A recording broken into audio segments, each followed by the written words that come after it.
श्रोते हो नमस्कार. आजच्या वृत्तविशेष कार्यक्रमात आपलं मनपूर्वक स्वागत.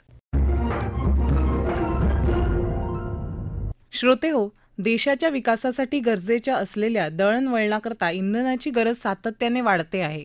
पारंपरिक इंधन आणि पारंपरिक ऊर्जेला पर्याय म्हणून शाश्वत अशा अपारंपरिक हरित ऊर्जेचा आणि जैव इंधनाचा वापरही दिवसेंदिवस वाढताना दिसून येतोय आणि ही खरं तर काळाची गरज आहे. आजच्या आपल्या वृत्तविशेष कार्यक्रमात जैव इंधन, जैव ऊर्जा, इलेक्ट्रिक वाहनं अशा नव्या आणि प्रदूषण टाळणाऱ्या ऊर्जेच्या साधनांविषयी आणि त्याच्या महत्त्वाविषयी आपण अधिक जाणून घेणार आहोत. श्रोते हो, भारताच्या कृषी आणि ग्रामीण क्षेत्रात जैव इंधन महत्त्वाची भूमिका बजावणार असल्याचं रस्ते वाहतूक आणि महामार्ग मंत्री नितीन गडकरी यांनी म्हटलं आहे. जैव इंधनाच्या क्षेत्रात प्रचंड क्षमता असून भारताला जगातली तिसरी सर्वात मोठी अर्थव्यवस्था बनवण्याचं लक्ष्य गाठण्यासाठी भारताला आयात कमी करून निर्यात वाढवणं गरजेचं आहे, असं मत नवी दिल्ली इथं सुरू असलेल्या जैव ऊर्जा आणि तंत्रज्ञानावरील आंतरराष्ट्रीय परिषदेच्या उद्घाटन सत्रात बोलताना गडकरी यांनी व्यक्त केलंय. पेट्रोलियम आणि नैसर्गिक वायू मंत्री हरदीप सिंग पुरी यांनीही ऊर्जा कार्यक्रमाच्या माध्यमातून इंधनावर अवलंबून राहणं कमी करण्यावर भर दिलाय. परकीय चलनाची बचत करणं आणि स्वच्छ ऊर्जा आणि स्वावलंबी भविष्य निश्चित करणं हे भारत सरकारचं उद्दिष्ट असल्याचं त्यांनी या परिषदेत म्हटलं आहे. श्रोते हो, ऊर्जेची आणि इंधनाची साधनं नेमकी काय आहेत? पारंपरिक किंवा खनिज ऊर्जा आणि अपारंपरिक ऊर्जा, त्याचे प्रकार काय? तसंच जैव इंधन म्हणजे काय, त्याचे प्रकार काय आणि पर्यावरणपूरक ऊर्जा म्हणजे काय आणि त्याचं काय महत्त्व आहे, याबद्दल जाणून घेऊया जैव इंधन तज्ज्ञ संतोष गोंधळेकर यांच्याकडून. हा जो जैव ऊर्जा विषय आहे हा मुख्यतः खनिज ऊर्जेच्या तुलनेमध्ये आज आपण जैव ऊर्जाचा विचार आपण आज करत असतो. आता खनिज ऊर्जा म्हणजे काय, तर खनिज तेल असेल किंवा खनिज वायू असेल, या सगळ्यांचा जेव्हा आपण विचार करतो तेव्हा मुख्यतः हे सगळी इंधनं ही घन स्वरूपात, द्रव स्वरूपात किंवा वायू स्वरूपात अशी उपलब्ध असतात. आता खनिज इंधनाचा जर घन स्वरूपातलं रूप पाहिलं आपण, तर ज्याला मुख्यतः आपण कोळसा जो आपण वापरतो वीज तयार करायला, याला आपण खनिज ऊर्जेतला घन स्वरूपातलं वापर, रूपांतर म्हणजे रूप म्हणून या कोळशाचा विचार करू शकतो. तसं द्रवरूपातलं जर खनिज इंधन आपण पाहायचं असलं तर त्याला पेट्रोल किंवा डिझेल हे जे आपण वापरतो हे द्रव स्वरूपातलं खनिज इंधन आहे आत्ता. आणि वायू स्वरूपातलं जर आपण पाहायचं खनिज इंधन तर त्याला असं म्हणता येईल की मुख्यतः LPG म्हणजे लिक्विफाईड पेट्रोलियम गॅस किंवा ज्याला आपण स्वयंपाकाचं इंधन म्हणतो ते, किंवा आज पुणे, मुंबई, दिल्ली अशा अनेक शहरांमध्ये CNGचा वापर केला जातो. तर हा CNG म्हणजे कॉम्प्रेस नॅचरल गॅस जो नैसर्गिकरित्या उपलब्ध होतो, मिथेन नावाचा गॅस असतो, याला सुद्धा आपण खनिज इंधन असं म्हणता येईल. त्यामुळे जैव ऊर्जा आणि खनिज ऊर्जामधला घन, द्रव आणि वायू स्वरूपातली खनिज ऊर्जा किंवा खनिज इंधन म्हणजे मुख्यतः लाकूड असेल, पेट्रोल डिझेल असेल किंवा LPG आणि CNG अशा स्वरूपाची इंधनं असतील. यालाच 100% पर्याय असणारी जैव ऊर्जेची पण आज साधनं आपल्याला उपलब्ध आहेत. म्हणजे घन स्वरूपातलं जर आपण इंधन पाहिलं, जैव इंधन पाहिलं, तर कोळशाच्या ऐवजी लाकूड असं आपण त्याचा पर्याय म्हणून आज आपण वापरू शकतो. किंवा हल्ली नव्या याच्यात शेताच्या टाकाऊ पदार्थांपासून, ॲग्रो रेसिड्यूपासून या इंधन कांड्या तयार केल्या जातात किंवा ज्याला गट्टू तयार केले जातात, पेलेट्स किंवा ब्रिकेट्स म्हणतो. अशा प्रकारची जी लाकूड सदृश्य असणारी जी इंधनं आहेत याला आपण जैव ऊर्जेतली घन ऊर्जा, घन स्वरूपातली ऊर्जा असं म्हणता येईल. तसं जर जैव ऊर्जेमध्ये द्रव इंधन कुठलं असू शकतं, तर आत्ता जे मोठ्या प्रमाणावर ऊसाच्या रसापासून किंवा ऊसाच्या मळीपासून असं जे केलं जातं ते इथेनॉल, याला आपण जैव ऊर्जेतलं द्रव स्वरूपातलं इंधन असं त्याला म्हणता येईल. आणि गेल्या काही वर्षांपासून ज्याला वेगवेगळ्या प्रकारच्या खाद्यतेलांपासून बायोडिझेल नावाचं इंधन केलं जातं, हे पण जैव इंधनाचा स्वरूपाचा भाग आहे. आणि तसं वायू स्वरूपात मी म्हटलं तसं खनिज इंधनाच्या मध्ये LPG किंवा CNG असतो, त्याच्याऐवजी आपण जैव इंधनाचा जर वायू स्वरूपातला भाग पाहिला तर ज्याला अगदी सोप्या भाषेत सांगायचं तर गोबर गॅस म्हणजे शेणाचा गोबर गॅस हा जो आहे याला आपण जैव वायू अशा स्वरूपाचं म्हणता येईल. आणि याचंच सुधारित आवृत्ती आपण करताना जसं बायो CNG हा जो एक प्रकारे शेणाचाच गोबर गॅस, पण त्यातला मिथेन वेगळा काढून तो कॉम्प्रेस करून जर गाडीत भरला तर त्याला बायो CNG असं म्हटलं जातं. त्यामुळे आज आपल्याला असं लक्षात येईल की खनिज इंधनाला 100% एकाच एक स्वरूपातलं पर्याय असणारे हे जैव इंधनाचेही प्रकार आहेत. आणि जे घन स्वरूपातले आहेत, द्रव स्वरूपातले आहेत आणि वायू स्वरूपातले सुद्धा हे प्रकार आहेत.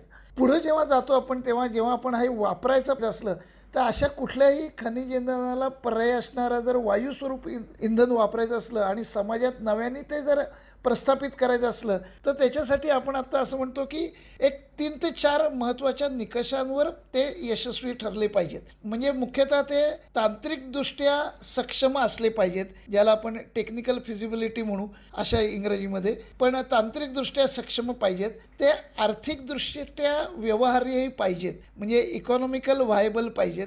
तसंच ते तिसरं सामाजिकदृष्ट्या स्वीकारार्ह पाहिजेत, म्हणजे ज्याला सोशल ॲक्सेप्टेबिलिटी असं आपण म्हणू शकतो. आणि चौथा त्यातला मला हल्लीच्या काळातला महत्त्वाचा प्रकार वाटतो म्हणजे पर्यावरणदृष्ट्या शाश्वत असणाऱ्या स्वरूपाचं ते इंधन पाहिजे, ज्याला एन्व्हायरमेंटल सस्टेनेबिलिटी असं आपण म्हणू.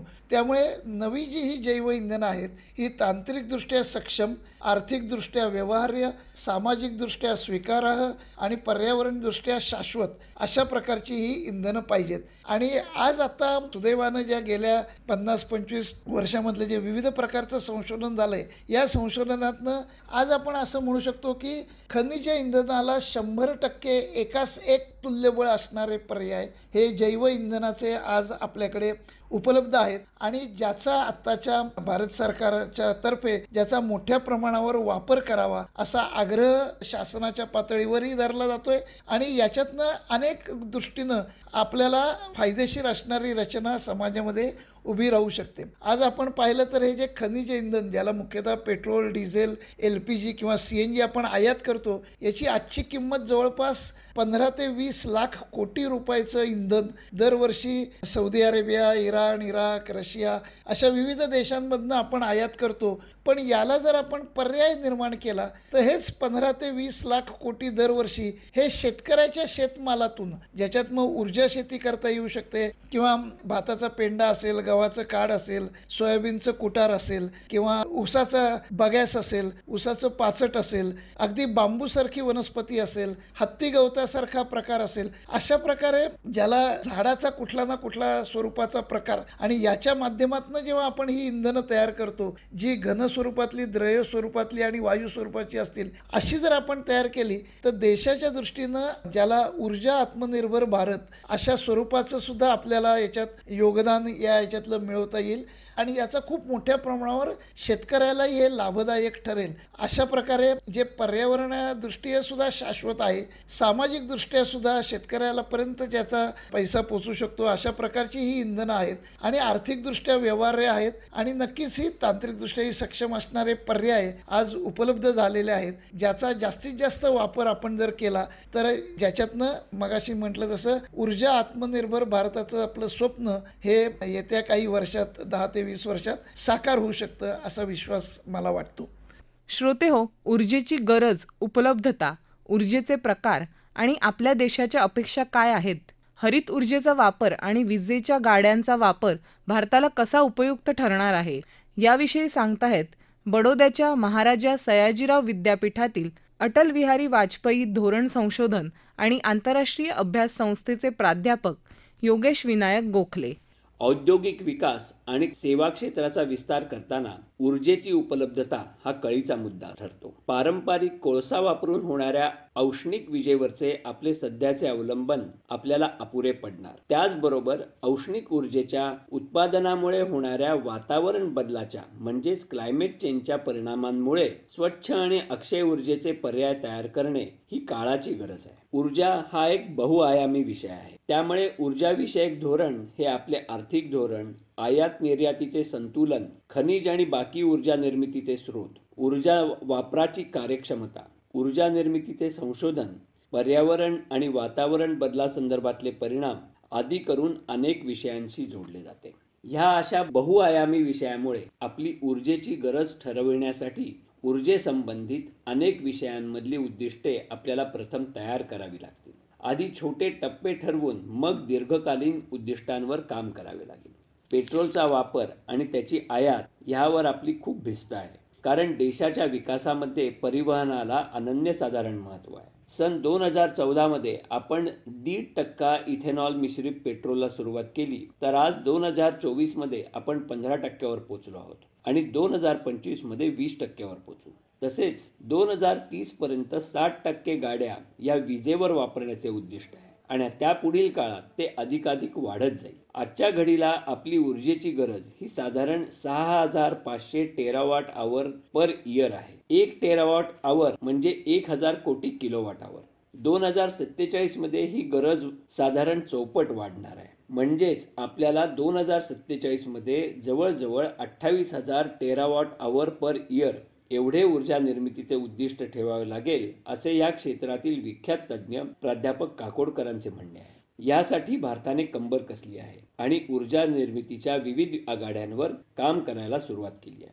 औष्णिक ऊर्जा हा अजूनही भारताच्या विकासाचा कणा आहे. आपण दरवर्षी त्याच्यामध्ये वाढ करतो आहोत, पण 2047 पर्यंत 90% हरित ऊर्जा निर्मितीचे ध्येय भारताने ठेवले आहे. सौर ऊर्जेचा देशात मोठ्या प्रमाणावर विस्तार होत आहे. नॅशनल इन्स्टिट्यूट ऑफ सोलार एनर्जीच्या म्हणण्याप्रमाणे सुमारे 750 गिगावॉटची सौर ऊर्जा उत्पादन क्षमता भारताकडे आहे आणि ती आपण पुरी करू शकलो तर 2047च्या गरजेचा 40%हून अधिक हिस्सा हा सौर ऊर्जेचा राहील.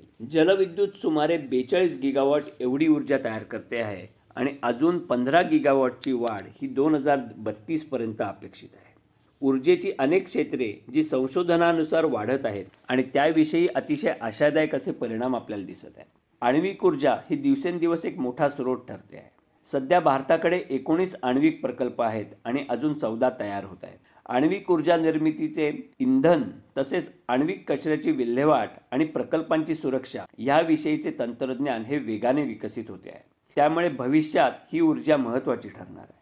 अक्षय ऊर्जेच्या अनेक प्रकारात जैविक किंवा बायोमासवर आधारित ऊर्जा निर्मिती ही विविध उद्योगांना आणि शेतकऱ्यांना जैविक माल उत्पादनासाठी प्रोत्साहन देणारे क्षेत्र ठरते आहे. वात ऊर्जेच्या उत्पादनामध्ये भारत जगातला 4था देश आहे. हायड्रोजन वायूचा इंधन म्हणून वापरावर नॅशनल ग्रीन हायड्रोजन मिशन जोमाने कार्य करत आहे आणि आपल्या पर्यावरणपूर्वक विकासासाठी या ऊर्जेची मोठी भूमिका राहील. अशाच पद्धतीने भूऔष्णिक म्हणजे जिओथर्मल, सागरी ऊर्जा यावर संशोधन आणि पुढे जाऊन प्रकल्प निर्मिती अपेक्षित आहे. या सर्व गोष्टींचा आढावा घेता विकसित भारताचे 2047 पर्यंतचे उद्दिष्ट आपण नक्कीच गाठू असा विश्वास आपल्याला मिळतो आहे. श्रोते हो, पेट्रोलमधील इथेनॉलचा वाढता वापर, CNG आणि इलेक्ट्रिक वाहनांचं वाढतं उत्पादन आणि त्यांचा वाढता वापर यामुळे आपला देश इंधनाची आयात टप्प्याटप्प्यानं कमी करतो आहे. प्रदूषणाला आळा घालणारी इलेक्ट्रिक वाहनं घेण्याकडे लोकांचा कल वाढलेला दिसून येतोय. इथेनॉल आणि जैवइंधन तयार करण्याकरता अन्नदाता शेतकरी आता ऊर्जादाता शेतकरी म्हणून तयार होतो आहे आणि त्यासाठी सरकारचा भक्कम पाठिंबाही आहे. यामुळे ग्रामविकासाला मदत होऊन प्रदूषण टाळता येणार आहे. शिवाय अपारंपरिक ऊर्जा वापर वाढल्यामुळे देशाची इंधन आयात कमी होणार आहे. या सगळ्यामुळेच आपला देश आत्मनिर्भर, समर्थ आणि विकसित भारताच्या दिशेने वेगाने वाटचाल करत आहे. श्रोते हो, आपला वृत्तविशेष हा कार्यक्रम आपण न्यूज ऑन AIR या ॲपवरही लाईव्ह ऐकू शकता. यासोबतच आमच्या मुंबई एअर न्यूज या यूट्यूब वाहिनीवर कार्यक्रमाचं ध्वनिमुद्रण आपल्याला कधीही ऐकता येईल. याबरोबरच आजचा वृत्तविशेष हा कार्यक्रम संपला. हा कार्यक्रम आकाशवाणी मुंबईच्या प्रादेशिक वृत्त विभागानं सादर केला. संपादक आणि सादरकर्त्या सरस्वती कुळेकर, निर्मिती राजेश शेजवळे, प्रसारण सहाय्य सुशीला वेंगुर्लेकर, लेखन आणि समन्वय राजेंद्र लेले आणि निवेदन अदिती बापट.